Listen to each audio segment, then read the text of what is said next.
José, gente, para quem não conhece o José, ele é autista, ele é professor, o José é cientista, o José é terapeuta ocupacional, mas acima de tudo, o José é uma figura de amor para as nossas crianças. Para quem não sabe, meu filho mais novo, ele tinha um problema sério de autoagressão, né? Tinha que usar capacete, e foi o José que me ajudou a decifrar a crise do meu filho, e hoje o Ben está, graças a Deus, ele venceu os desafios do autismo. José, é um grande prazer ter você conosco, você é nosso voluntário, sempre muito generoso com todos nós, agora mais do que nunca, ajudando os autistas a ingressar à universidade. Um trabalho lindo que você tem feito, e agora é com você, meu amigo, vai lá. Oi, queria agradecer, né, a vocês pela oportunidade de estar falando aqui com os pais e pessoas interessadas no assunto do autismo. Eu acho meio diferente, estranho esse jeito, né? Essa forma de que tem várias pessoas e só um fala, né? Então, eu proponho que a gente faça um diálogo, né? Diferente do que estava combinado. Eu estou aqui, vocês podem conversar e eu me apresento, sou José Otávio, tenho 45 anos, ela falou essas outras coisas aí, e eu sou bastante curioso, eu queria saber um pouquinho mais aí de quem está aqui, de como que a gente pode interagir, né? Então, estou aberto aqui para conversar com vocês. Pessoal, quem deseja fazer alguma pergunta para o José, vamos fazer uma comunicação interpessoal. Zé, a gente está batendo tanto nessa tecla. Vamos embora? Vamos. Bom dia. Pessoal, pode abrir o microfone e bom fazer dia. Bom dia. Olá, doutora Amin, tudo bem? Oi, tudo bom, José Otávio? Eu quero pegar um link aqui de um... Você fez um comentário na aula da Ana falando que você não foi alfabetizado pelo método fônico. Eu fiquei curiosa para saber qual método que você se alfabetizou. Você já foi direto nas palavras? Eu vou falar sobre isso. Vamos começar. Tem algum microfone com agudo que eu vou ter que tirar o fone para falar? Eu não vou escutar vocês. Tem algum microfone que está com agudo assim tremendo. Deixa eu ver se melhorou. Melhorou, Carol. Acho que foi o da doutora Amin. Mas sem problemas. O que acontece? É só um pouquinho. Por isso que eu uso o Jitsi Meet, porque tanto o Zoom quanto o Meet dos Windows, eles... Só vou começar falando disso. Então, eu tenho uma hipersensibilidade de entender as ondas, né? Então, eu consigo visualizar as ondas, então eu estou escutando, eu sei o que está acontecendo. Então, o que acontece? Eles fazem um acerto que qualquer... É meio difícil de explicar. As ondas ficam... As ondas de som, elas são curvas. E para facilitar, eles transformam elas em coisas retas, quadrados. E isso, no meu ouvido, é muito difícil. Então, para mim, o Zoom eu acho legal tudo, mas eu não gosto do jeito que eles tratam o som. Tanto que eu proponho uma outra plataforma, chama Jitsi Meet, é gratuita, quem trabalha aqui com educação à distância e tudo, fica a dica, os autistas agradecem com hipersensibilidade se usar o Jitsi Meet, sabe? Vai melhorar a vida, como já melhorou essa coisa. Mas a questão da alfabetização. Eu tenho umas lembranças muito antigas. Entre meus 2 e 3 anos, teve algumas semanas que eu passei com o meu avô, não sei o motivo, talvez meu pai e minha mãe trabalhassem e meu avô estava lá, eu fiquei lá na casa da minha avó e do meu avô. E foi momentos muito prazerosos. Por quê? O meu avô deixava eu fazer tudo o que eu queria, e isso, assim, me ajudou demais no meu desenvolvimento, mas tudo mesmo, depois eu explico os detalhes. E ele lia muito, né? Então eu vou contar essa história, começar com essa figura do meu avô. ele lia muito e eu ficava olhando o que era aquilo. Ele lia o Estado de São Paulo, o Jornal da Cidade aqui, que era semanal, de Porto Feliz, Tribuna das Monções, e o jornal Cruzeiro do Sul, Diário de Sorocaba. Ele vendia antes um pouco disso, ele que trazia os jornais para a cidade e vendia. E ele manteve a assinatura dos jornais, chegava na casa dele, naquele tempo chegavam vários jornais na casa. Uma época depois veio a Folha, também vinha, tinha mais um jornal que chegava lá na casa dele. E ele lia o Estado de São Paulo primeiro. Mas ele tinha uma mesa e ele abria o jornal e passava a mão assim e deixava... Ele lia 4 partes do jornal ao mesmo tempo. Então, ele abria 2 folhas, né? Mais 2 ao lado, 2 e 2. E, às vezes, ele levantava, ele olhava e falava, mas o que ele está tão interessado nesses códigos aí, né? Na minha cabeça lá. O que será isso? Fiquei curioso, né? E ele deixava, doutora Min, eu balançar na rede. E eu ficava lá balançando, olhando ele fazer isso. Daí eu fui lá e apontei que eu queria o jornal. Então, ele fez assim. E pediu para eu pegar o que ele já tinha dobrado. Eu peguei o que ele dobrou, desdobrei e fiz igualzinho ele fez no chão, embaixo da rede que eu ficava balançando. Às vezes eu passava o dia balançando na rede. Daí eu coloquei e fiquei com o meu olho assim, né, olhando aqueles papéis, né, aquele lá que estava no chão. Daí eu fiquei uns dias fazendo isso, olhando aquilo, até que eu entendi o que era aquilo, né? E daí, quando eu entendi, eu via carro, eu sabia de que cidade era, daí eu já comecei a ver mapa, eu já me interessava. E daí, o que aconteceu, doutora Min, foi uma coisa muito interessante, porque até lá, como eu tenho memórias muito antigas, eu lembro de crises, e as crises me deixam memórias muito fortes. Eu lembro que na casa dos meus pais ia muita gente, e quando ia muita gente, eu tinha um som que é muito parecido com esse zunido que deu agora, e que eu escutei também de manhã. Depois eu vou explicar até o que era, eu consegui hoje descobrir o que era o zunido, só que o desunido de manhã não era fora, era dentro da minha cabeça. E o que acontece? Esse zunido, eu escutava meio um zunido quando as pessoas falavam.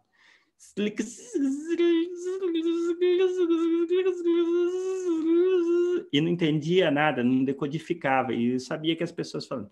Mas o interessante é que eu comecei a associar esse som que eu tinha do zunido com as letras, e de repente eu descobri algum tipo de associação.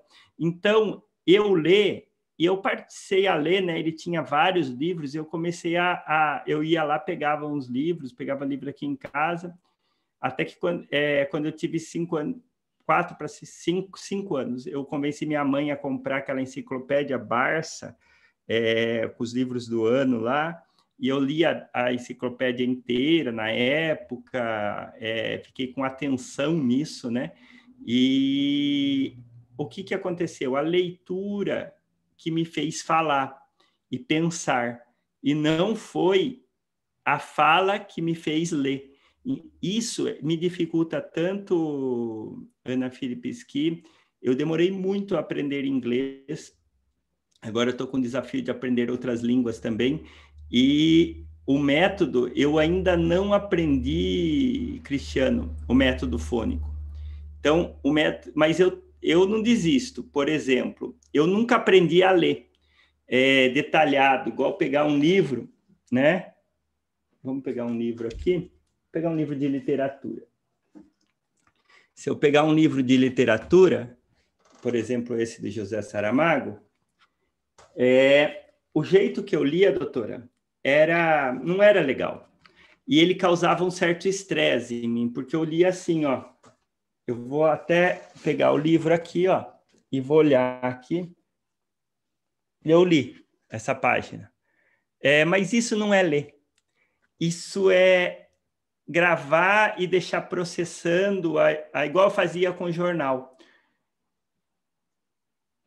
Isso tem seus prós e contras. E tem contra muito grande ao ler literatura, porque você não consegue captar. Por exemplo, se você for ler Dostoiévski, que é o cara que trouxe as questões sociais, os detalhes de ligação social que está por trás, as emoções.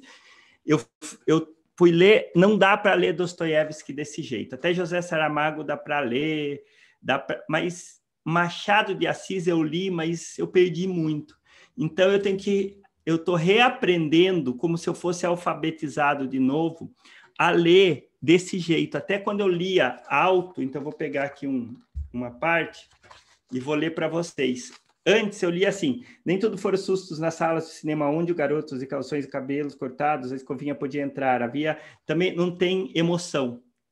É que nem fosse um computador lendo, né? E agora eu estou tentando aprender a ler assim, ó. Nem tudo foram sustos nas salas de cinema aonde o garoto... Daí, quando eu pego o garoto, eu paro, porque eu tenho que ver que personagem é esse. De calções e cabelo cortado, a escovinha podia entrar. Havia também fitas cósmicas, em geral, curtas, com Charlot, o Pamplinas... então isso aqui não é personagem, é alguma figura, né?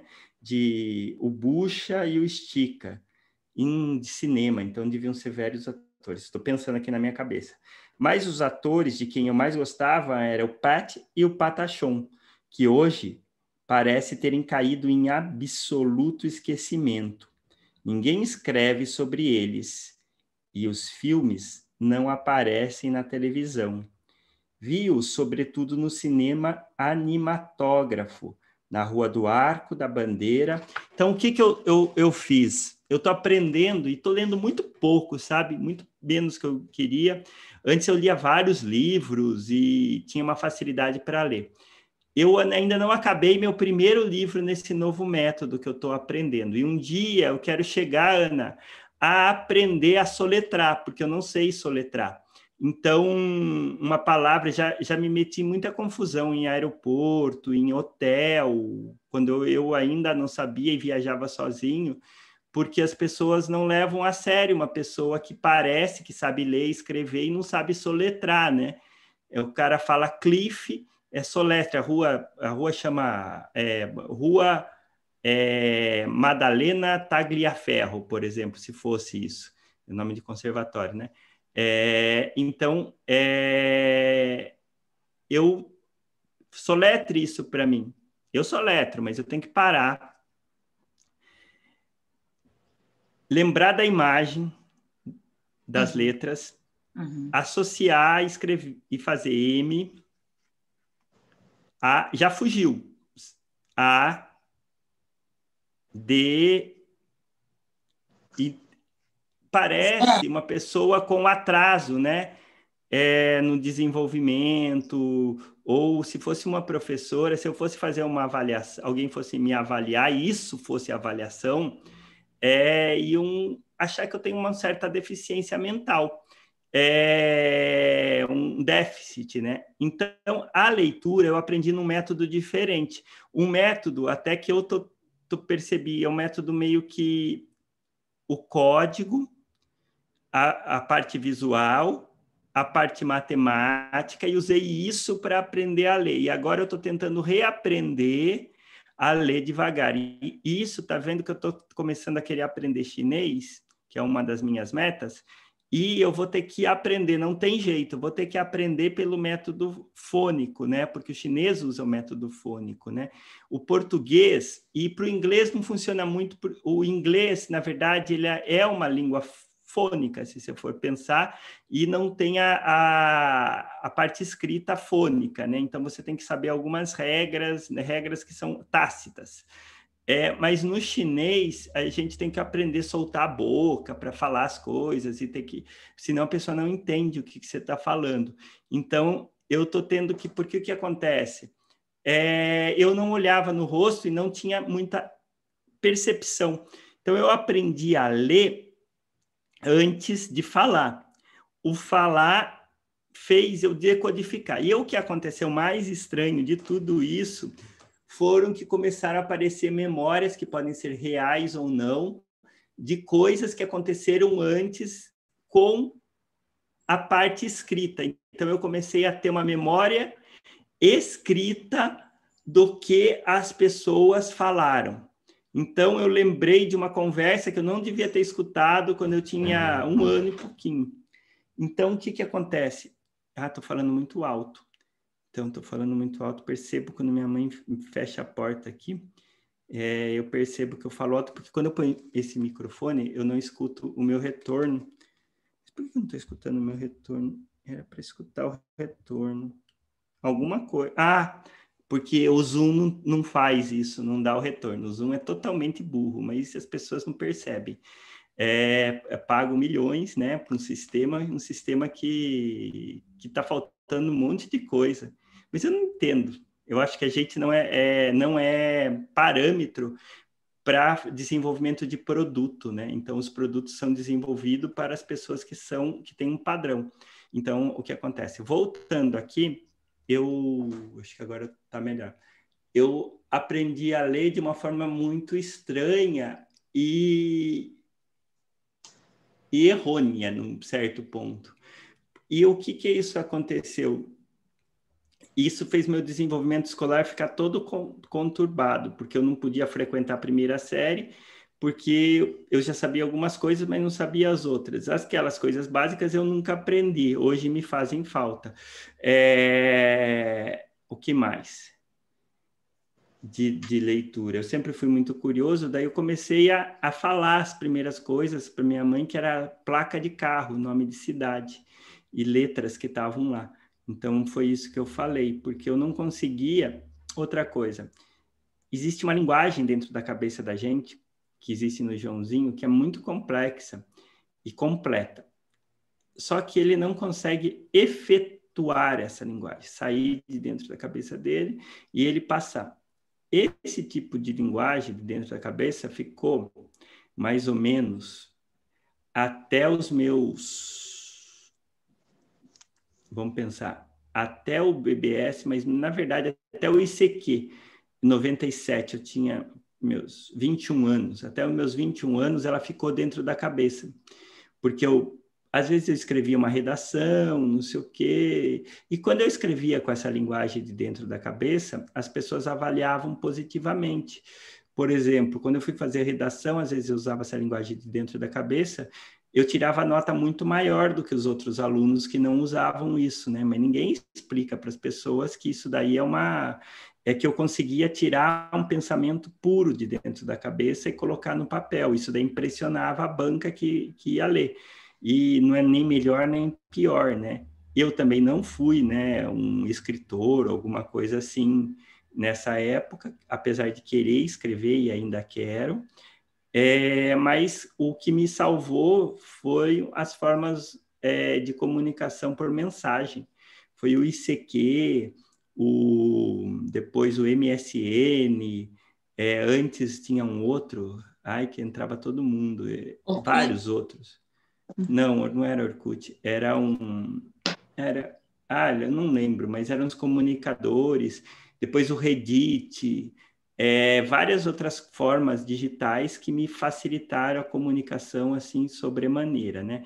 Porque eu daí comecei a tirar a linguagem de dentro da cabeça e me comunicar com as pessoas, porque é muito difícil, hoje até consigo fazer com certo esforço, falar a linguagem de dentro da cabeça, mas isso eu só vim falar depois dos 40 anos, né? A linguagem de dentro da cabeça. Só que o Joãozinho tem, todos estamos usando o filho da Mari e do Cristiano, como exemplo, ele tem essa linguagem totalmente desenvolvida de dentro da cabeça dele. O que a gente precisa é criar modos de comunicação, né? Mas eu não sei se é bom ou ruim, tem muita criança que aprende a ler muito novinho. Eu vi esses dias um menino que aprendeu com nem 1 ano e 6 meses a andar de bicicleta perfeitamente.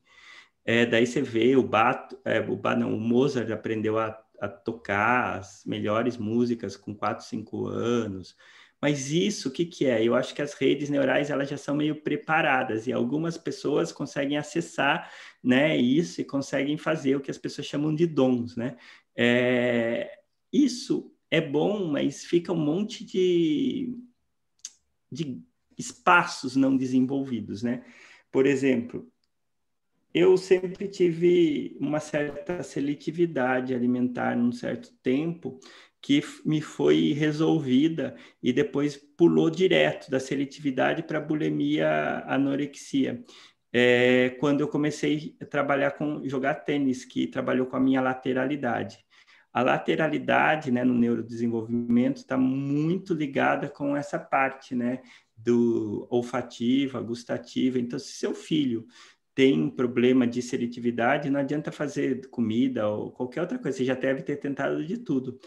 O único jeito é trabalhar no neurodesenvolvimento é trabalhar a lateralidade, né? Então, jogar bola de um lado, jogar bola do outro, fazer um esporte mais pesado, né? Muitas vezes, porque o cérebro só aprende, né? Teve o Temple Fay, eu acho que chamava o cara, um neurologista de 1954, que ele escreveu um livro nessa data, eu acho. Essas são aquelas memórias que às vezes está errada, não acreditem no que eu falo muita coisa que não está certa. Então, o Temple Fay, não sei se eu juntei dois nomes de duas pessoas aí, esse Fay, eu sei que é F-A-Y, ele descobriu que se repetisse muitas vezes, né, poderia melhorar, mas o Simon, um cara lá, um terapeuta que chama uma coisa muito parecida com terapia ocupacional, né, na Alemanha, ele já tinha feito isso para doentes mentais, que era repetir muito uma atividade e percebia que isso melhorava, né? Então, na verdade,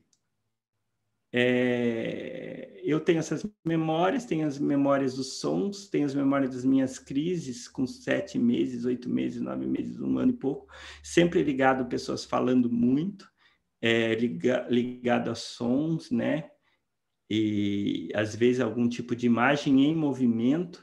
Então, carro, por exemplo, eu tinha crise quando o carro andava e eu não conseguia decodificar porque eu tinha uma dificuldade de ver em 3 dimensões. Só vinha resolver essa dificuldade quando eu estudei A Câmera Clara, é um livro sobre fotografia, Ansel Adams?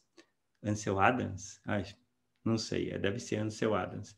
A gente trabalha com intuição, né? Então, uma pessoa que tem esse tipo de memória, ele não sabe nada, ele só intui as coisas, junta conhecimento e fala, né? Então, eu acho que é Ansel Adams, Câmera Clara, e quando eu estudei e fotografava, entendi, um dia eu estava dirigindo, já dirigi, olha que perigo, dirigir, de repente o mundo eu comecei a ver em 3 dimensões, eu só via 2 dimensões, sabendo que onde era atrás, né? Então, eu tive um neurodesenvolvimento, uma criança, eu acho que quando ela tem 3 meses, 4, 6 meses, a hora que ela vê a mão, ela tem esse clique e o cérebro dela começa a ver em 3 dimensões, né? E eu via em 2, até uns 30 anos. 30 não, uns 28, 27 anos, mais ou menos, 29, vamos falar, 29 a 30. Então, eu tive um neurodesenvolvimento muito diferente, né? Então, é isso, para responder de forma vagarosa, né, que a gente tem mais uns minutinhos aqui, a doutora Maria Amin.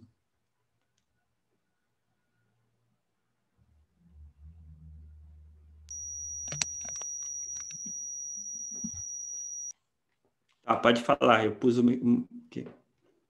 Pode falar. Não, obrigada. Deu para clarear bastante como que você conseguiu ser alfabetizado. Muito bom aprender sobre os vários pensamentos dos autistas. Tá, obrigado. Mais alguém? Zé, sou eu.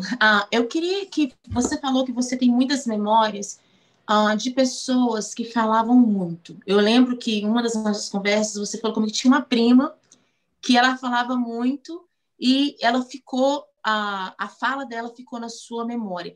Eu queria que você explicasse um pouquinho a importância da pausa para o autista, né? Porque muitas das vezes nós colocamos muitos estímulos, né? Várias comunicações e linguagem, e vocês precisam de um tempo de processamento e resposta. E vocês sinalizam muito bem. Até mesmo na escrita eu consigo perceber isso, quando vocês pedem essa pausa para processar e comunicar. E quando essa pausa, ela não é, como é que eu vou dizer, feita, isso gera em vocês um gatilho de crise ou algo assim? Depende. Por exemplo, se você não tiver uma relação emocional, você não tem conexão, né? Então, você vai passar, simplesmente você vai passar de mal educado, você vai para o seu quarto, você não entra em contato, né? Então, a gente sabe se proteger também, né? E o que acontece mais é o burburinho. Uma pessoa só falando, para mim era um pouco difícil, mas eu consegui entender. Mas muitas pessoas falando ao mesmo tempo, porque o processamento, eu não tenho a seletividade, né? Então, eu escuto tudo e depois eu fico em pós-processamento, né? Então, se eu estiver num lugar com muito barulho, eu escuto o que a pessoa falou no canto. Então, ou aquilo vai para um tipo crise para eu parar de fazer aquilo, ou eu fico tentando entender o que todas as pessoas falam. Então, isso daí causa um estresse que também leva à crise. Então, eu prefiro não ter muito contato, né? Ter muita exposição social. Muito bom. É isso. Eu vi que hoje, no início da aula, só para o pessoal entender quanto que vem um gatilho de crise, quando o som agudo veio, você sinalizou o que estava acontecendo. E a segunda vez eu tirei o microfone, porque os agudos eu não vou escutar se eu fizer assim, ó. Isso. E colocar aqui. E meu som agora está no 10%, 5%. Estou ouvindo vocês a 5%, o que facilita bem o meu contato. Mas como que eu vou pôr as pessoas no dia a dia 10%, né? E as pessoas falam bastante, né? Então, eu falo bastante também. Então, assim, fica difícil, né? E às vezes você está num lugar, por exemplo... Imagine se isso aqui fosse feito numa sala, né? Eu estou falando aqui com vocês estão todas sentadas, o Tiago está sentado aí. Tudo bem, Tiago? Você está bem? Ei, Tiago. Então, o pessoal está aí todo sentado, a Michelle aí está aí também. Todo mundo está quieto.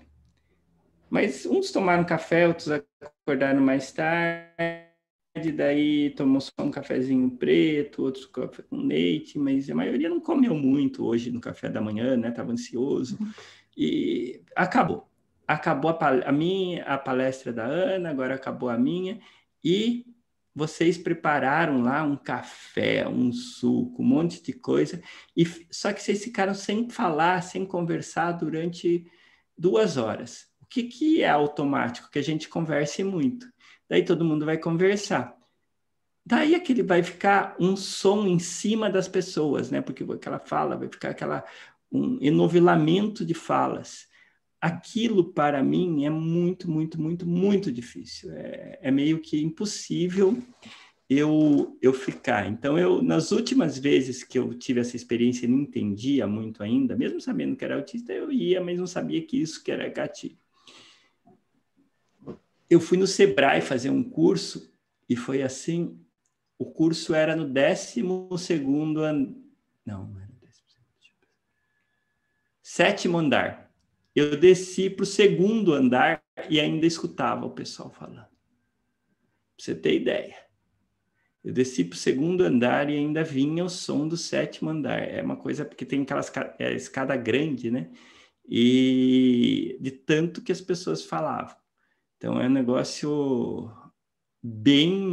era bem baixo, né? Mas eu sei que eu desci 2 andares, escutava ainda. Desci 3, daí eu consegui ficar no 2º andar. Então, é meio complicado isso, né? E daí você vai falar, poxa, mas você é professor, você precisa... Eu não vou me colocar mais nessa situação, né? Então, eu me assumo como uma pessoa do espectro autista e me protejo também, né? Então, mesmo aqui, eu percebo, já estou tirando o microfone. Se a coisa ficasse difícil, eu ia pedir licença para vocês e sair, tá? E não vou me colocar mais em situações que eu me passo, só quando eu não conheço, né? Quando eu conheço, mas eu acho que eu vou seguir aquela máxima da Toyota lá, quando fez a produção enxuta, que quando tivesse um problema, parava tudo, para tudo. E qualquer pessoa percebe da equipe lá e resolve o problema, para não acontecer nunca mais. Então, eu estou tentando ter isso aqui. Já percebi do microfone, o que é, né? Então, estou resolvendo. Então, estou conseguindo avançar nisso, né? E gostaria que os filhos de vocês, as pessoas que vocês atendem, que cuidam, né? Pudesse ter esse tipo de ajuda, né? Escolha, né, José? O seu bem-estar, o bem-estar pessoal, ele vem primeiro, antes de qualquer coisa. Quando iniciou sua palestra, eu percebi que teve um gatilho para crise. A primeira coisa que eu fiz, eu estou engrossando a voz, tá, gente? Porque a minha voz é muito aguda. E eu desliguei as luzes. Não precisa, a gente eu acho que dá um pouco de dar conta. Sim, mas uma coisa... Mas o que acontece? E a gente precisa de algumas coisas. Eu queria falar agora de um assunto com vocês que a gente tem que entender mais como que é o nosso corpo, né? E o que é esse transtorno do espectro autista, que ele é um transtorno global, né? E se ele é global, ele precisa ser entendido como qual? Ontem eu fiz uma live com o pessoal de imunologia e me levou muito a pensar muita coisa, né? Que é a ligação do tal sistema imunológico com o sistema nervoso e com o meio. Eu acho que o autista, ele precisa ser entendido, por exemplo, o neurodesenvolvimento. O neurodesenvolvimento sem atividade física não vai funcionar. Então, se seu filho faz muita terapia, aquela história ainda, se é que existe ainda, aquelas pessoas que levam 4 vezes ou mais por semana para terapia, eu fico pensando, né? Eu já fui terapeuta ocupacional, né, no passado. Falo assim porque pelo Brasil, o Brasil tem conselhos, e se você não tiver, eu estou afastado, porque eu sou professor universitário, você não pode falar que é terapeuta ocupacional, né? Os conselhos que dominam. Vi de Big Brother, alguém falou, parece que era psicóloga e não era, e daí as pessoas entram e vasculham a vida da pessoa. Então, eu já fui terapeuta ocupacional, vamos ser literais, né? Então, quando eu era terapeuta ocupacional, eu não conseguia entender como alguém fazia mais horas de terapia do que de vida, quase, né? Então, o que eu penso? A gente precisa muito da atividade física. O que a gente tem de atividade física? Tem arte, tem esporte. Por que não, né? Descobrir alguém. A gente precisa de profissionais sensíveis que descubram como esse autista pode fazer. Porque também, imagine, Mary, você coloca o Joãozinho lá no meio de um monte de gente fazendo capoeira, com aquele barulho, com aquela coisa, ele vai começar a se confundir, se estressar, se acontecer um monte de coisa. Mas se tem um professor mais sensível, faz um grupo menor, percebe as coisas individuais, né? O que ele vai mais rápido, ele vai trabalhar todo o neurodesenvolvimento. Mas por que eu falei tudo isso? Porque a gente precisa muito do neurodesenvolvimento, a gente precisa trabalhar a lateralidade, né? Primeira coisa, a lateralidade precisa ser trabalhada de forma, assim, muito forte, porque, segundo esse Fay, né, ele fala muito sobre o andar, falar e pensar. Nessa época que eu pensava, que eu balançava na rede, doutora Min, eu ia descer a escada, eu olhava aquela escada, eu comecei a andar, né? Comecei a andar mais ou menos na idade, com um pouquinho mais, 1 ano e meio.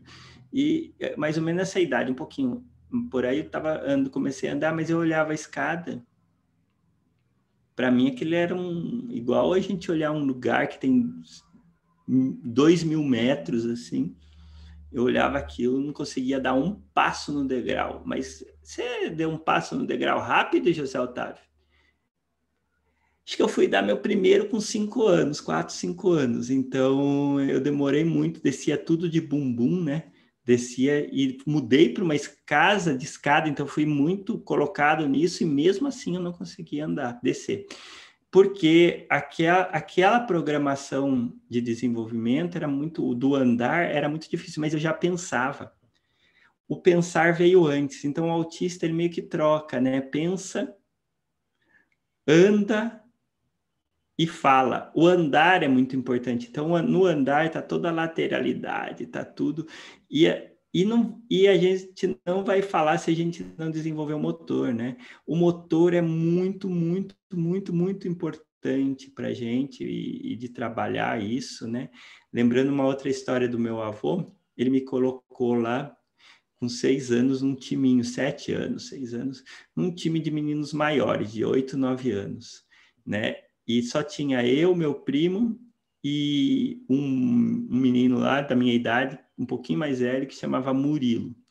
Só que esse Murilo era o melhor do time. Ele tinha minha idade, estava na mesma classe que eu na escola, e ele era muito melhor que os outros. E eu me comparava com os outros ou comparava com o Murilo? Sempre fui assim, me comparava com o Murilo.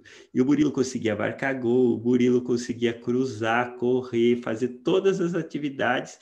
E eu olhava, eu assistia futebol, eu não entendia porque o meu corpo não fazia aquilo porque eu olhava, não o meu corpo, eu tinha um olhar de gavião. Eu olhava as coisas como se eu estivesse olhando de cima. E isso eu não conseguia conectar meu corpo ao que estava acontecendo. E meu avô viu, eu era o pior, o último a ser escolhido, nunca acertava. Meu avô era muito amigo do técnico, eu nunca jogava. Teve um dia que ele fez lá um amistoso e me convocou e deu a camisa número 9 para mim lá, verde, 9. Pus meia, pus tudo. E ele falou, você vai ficar aqui nessa área, não saia daqui. Tá bom, fiquei lá. Eles puseram um cara lá que não me marcava, só ficava para não dar impedimento, um outro menino dos 9 anos. E eles vinham com a bola e toda hora sobrava a bola, o goleiro estava meio do outro lado, eu empurrava a bola e era gol. Marquei 7 gols. Daí eu tinha certeza que eu era um bom jogador.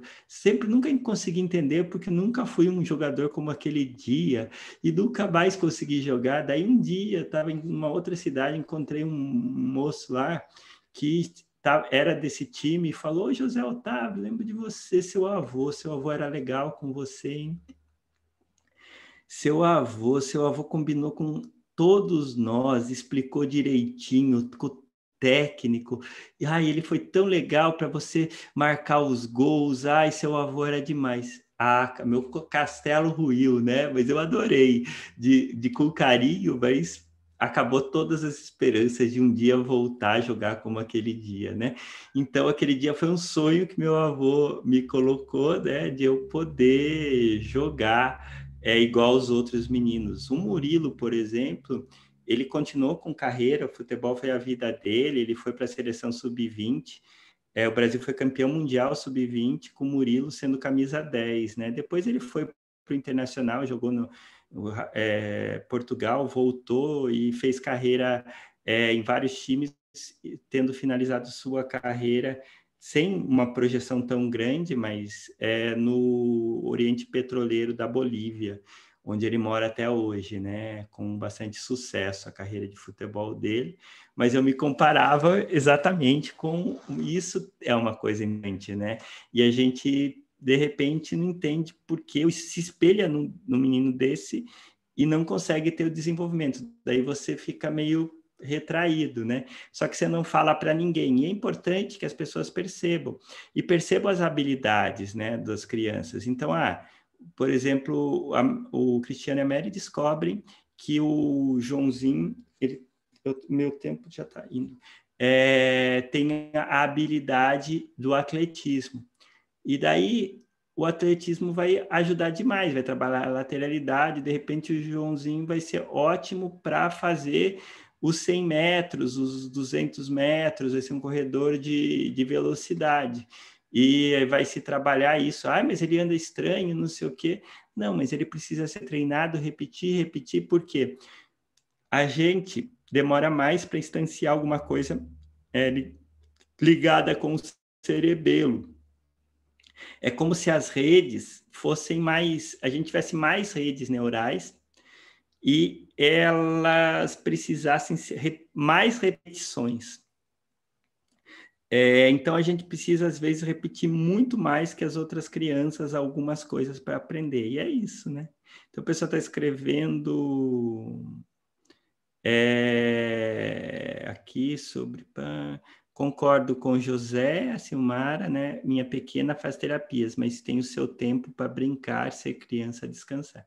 Eu agradeço a minha fala hoje, já deu meu horário aqui, e eu fico à disposição para a gente falar mais 5 minutinhos. Ótimo. José, se a gente pudesse, a gente ouviria você assim por um bom tempo. É tão bom ver o olhar autista dentro do espectro, né? Eu agradeço, Fabrícia. Tem uma pergunta aqui: como foi sua busca de um emprego? Interessante essa pergunta do Alexandre. Alexandre, eu vou contar rapidamente, né? Na escola, nunca tive grandes desafios e fui até o ensino médio como um aluno, sempre dei conta com facilidade. Sempre eu achava que eu ia encontrar alguma coisa que eu ia parar e não saber fazer, né?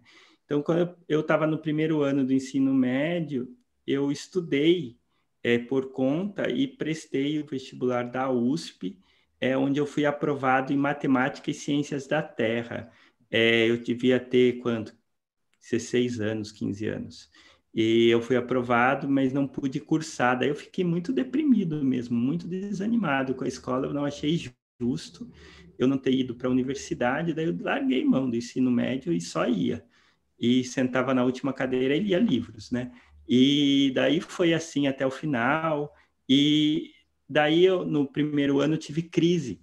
Quando eu fui fazer no vestibular, eu tive crise várias vezes. Em uma crise eu tive uma febre, uma inflamação, e não consegui fazer a prova da USP, né? E daí, na outra, eu estava na prova prática, tive um STEAM, quebrei o molde que tinha que fazer para passar na prova prática, mas mesmo assim eu passei no vestibular e não fui fazer. Daí fiquei um ano trabalhando. A primeira vez que eu trabalhei foi com a minha mãe, né? Ajudando ela na parte de escritório de computação. Foi uma super experiência. E também fiz um trabalho com o meu tio na ajuda de vendas, sendo assim, tipo caixeiro viajante, vendendo ração, essas coisas, viajando de cidade em cidade, que foi, acho que talvez uma das coisas mais gostosas que eu já fiz na minha vida, que foi por uns 2 meses ir numa cidade para outra com ele. E foi muito, muito, muito legal, né? Ele só levava eu nas cidades perto, nas viagens mais longas ele não levava, mas um tio muito querido, e ele vendia coisas para abatedouro de aves e coisas para fazenda, então era bem legal, e brete, balança. Então, isso daí foi minha primeira experiência, né? E trabalhando na parte de computação, implementação de um sistema de odontologia com a minha mãe. Logo depois da faculdade, comecei a trabalhar como babá. Entrei em terapia ocupacional depois de ter declinado uma bolsa de 100% na Faculdade de Medicina de Taubaté, em favor dos meus irmãos que estavam fazendo lá, mas não deram a bolsa para meus irmãos. Eu achava que eu podia declinar a bolsa que eu ganhei e iam dar para o meu irmão, mas isso não aconteceu. Na época eu não entendi, hoje eu entendo por quê. Daí eu fui começar, eu precisava parte financeira, eu fui trabalhar de babá. Eu trabalhava de 1 a 2 vezes por semana de babá e também fui trabalhar como digitador de tese. Então, eu pegava todos os artigos que uma professora leu para o doutorado dela e eu digitava e fazia todas as referências bibliográficas, e daí ela deixava marcado, eu colocava a citação e fiz um banco de dados em que foi só ela dar um enter e a tese dela estava pronta, e fiz toda a formatação da tese dela também. Foi engraçado, porque quando eu fui fazer daí um concurso público muitos anos depois, quando estava na Faculdade de Medicina da UFRJ, a banca estava essa professora que eu formatei e fiz toda a parte de organização de pesquisa da tese dela, e eu fui muito bem avaliado. Nessa banca, passei para a Faculdade de Medicina, né, de ser professor. Mas eu nunca fiquei um dia sem emprego quando eu me formei, sabe? Quem que me perguntou? Alexandre, porque eu arrumei emprego. Eu sempre, quando eu tenho um objetivo, eu converso com as pessoas muito objetivo sobre aquilo que eu preciso. E daí eu consegui um emprego na Sorri Brasil, meu primeiro emprego como terapeuta ocupacional. Fiz faculdade de terapia ocupacional, trabalhei na Sorri Brasil durante 1 ano, né? Já tinha feito estágio, outras coisas. Mas engraçado que eu nunca fiquei um dia mesmo. O dia que eu saí lá da Sorri Brasil, eu assumi um concurso público que eu passei na cidade de Itu. Daí da cidade de Itu, eu trabalhei na APAI de Porto Feliz. Depois eu passei mais concursos públicos, mas não dava para assumir. Daí eu sempre passava em concursos públicos. E daí eu assumi em Cabriúva, uma cidade perto, a concurso público. Daí eu comecei a trabalhar numa faculdade que não existe mais, a Faculdade de São Marcos, Arte e Terapia. Depois eu fui trabalhar na Universidade Anchieta. Depois eu passei para Fiocruz, mas um problema lá de mudança, que foi de virologista, eles precisaram de muitos virologistas por causa da dengue, como se agora fosse uma pandemia, era uma epidemia, né? E daí a vaga que eu passei foi trocada para virologista. Então, eu não fui para a Fiocruz, mas fui para a UFRJ, onde eu estou até hoje. Mas eu nunca fiquei um dia sem registro em carteira depois que eu me formei. Um dia, é real mesmo. Primeiro dia eu consegui pegar o registro antes, né? Fiz um pedido antes, e eu tenho um trabalho contínuo, sendo já deixa eu lembrar o ano, 1999, final de 1999. Então, já são 21 anos, né, de carteira, mas de experiência profissional eu já tenho 26 anos. Muito bom. Muito bom, José. Porque existe uma cultura, né, uma crença que o autista, ele não aprende, né? Isso, na verdade, é para quem não conhece a realidade do autista, né? Isso é uma crença, e a gente luta todos os dias contra essas Muito crenças. Legal. Sim, o autista pode, o seu filho pode, cada um no seu limite. De repente, se eu tivesse o direito, na época, soubesse que eu tivesse o direito de pessoas com deficiência, de concurso, uma vaga para pessoas com deficiência, teria conseguido tanto a da Fiocruz, mas um outro concurso que eu prestei fui para a última fase, que foi para ser diplomata, né? Que era uma coisa que eu achei legal. Esse concurso que eu prestei lá para o Rio Branco, que é no Brasil, e eu fiquei na fase final. E talvez se eu prestasse, eu conseguisse, porque se eu não passei já... E teve uns outros concursos que eu não passei também, no final. Teve 2 concursos, uma para a cidade de Paraty e para esse do Rio Branco, e alguns outros, e para professor em São Carlos. Foram os concursos que eu não tive aprovação. Os outros todos, 13 concursos que eu prestei, eu tive aprovação. Então, o autista pode passar em concurso. Eu tenho também uma empresa, né? Eu sou sócio de uma empresa, não administro, mas sou sócio de uma empresa, pode empreender, né? Então, o autista, sim, pode criar coisas diferentes. Então, eu agradeço você, tá? Obrigado, Analice. Obrigado, Malena. Obrigado, Larissa. Obrigado, Selma. Obrigado, Michele, Silvânia, Sheilda, Fabiana, Tiago, Pedro, Terezinha, Maria e Eva, Vanessa, Mary, Maria Min e Analice. Vanessa também já tinha falado. Então, ficamos por aqui. Eu agradeço muito, né? Vocês têm 5 minutos aí ainda para conversar para o próximo, para começar. Um abraço. Um abraço, José. Muito obrigada, tá? Muito obrigada.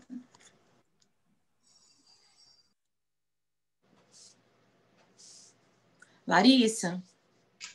Olá, Fabrício. Então, depois dessa palestra aí maravilhosa, né, do professor José Otávio, as pessoas estão perguntando sobre o contato dele, depois passa para ele aí, Fabrício, o contato do professor José Otávio, e dos demais palestrantes também, eu vou colocar aí no chat. Agradeço ao professor José Otávio.